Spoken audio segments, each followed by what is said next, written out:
How has the Russia-Ukraine war reshaped the global geopolitical landscape, especially in terms of the reorganization of political blocs? It's strengthened some alliances and I think made things better. I think you've seen people understanding the need for NATO, right? You have Sweden is going to be joining. You have Scandinavian countries coming in. Some and a lot of former Soviet bloc countries are starting to create a real strong anti-Russian alliance. It might be a bit overly cliche, but you're kind of seeing, especially in Eastern Europe, like the breakdown of good versus evil start to manifest, right? You see, countries, Poland, Czechoslovakia, yada yada yada, to go Czech Republic, right? Or Czechia, as we're supposed to say now. They've gone sort of in one thing and said, okay, we need defense pacts, we need to be strong and anti-Russian.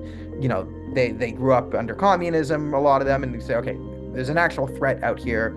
Time to turn our brains on and deal with it. You see like Belarus then go under the Russian sphere. You see these more authoritarian figures sort of fall under that sphere. So you've seen that divide, and it has been nice under Ukraine to see, especially the political left within the West, adopt more hawkish foreign policy, understand the threat of Russia. That was good.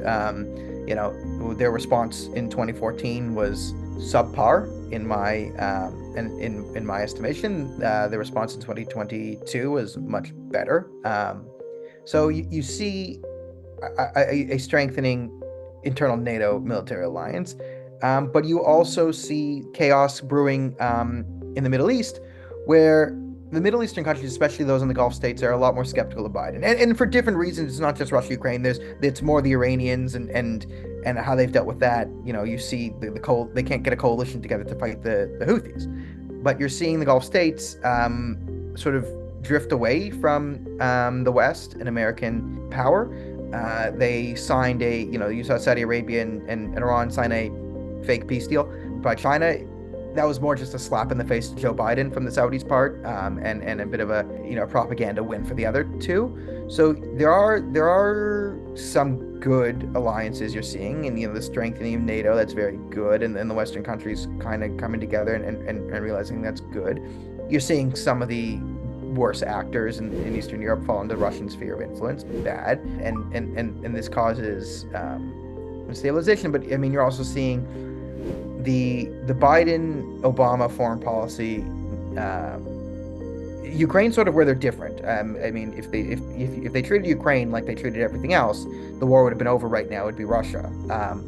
But at least they've shifted, and they shifted to a more realistic foreign policy on Ukraine, which is good, and it's sort of united nations in the world. That was very good. The problem though is the traditional foreign policy of Biden outside of Ukraine is a destabilizing agent. It's the same thing as the Obama administration, which is total destabilization, magical thinking, breaking, not being nice to enemies, being hostile towards allies, utter chaos, and that's causing you see the Gulf states, the Arab states in the Persian Gulf to sort of drift away from America. I mean, they've been fighting the Houthis for how long? Saudi Arabia and the UAE, and America wants to get a coalition together to fight the Houthis, and the Saudis and the Emiratis won't join it.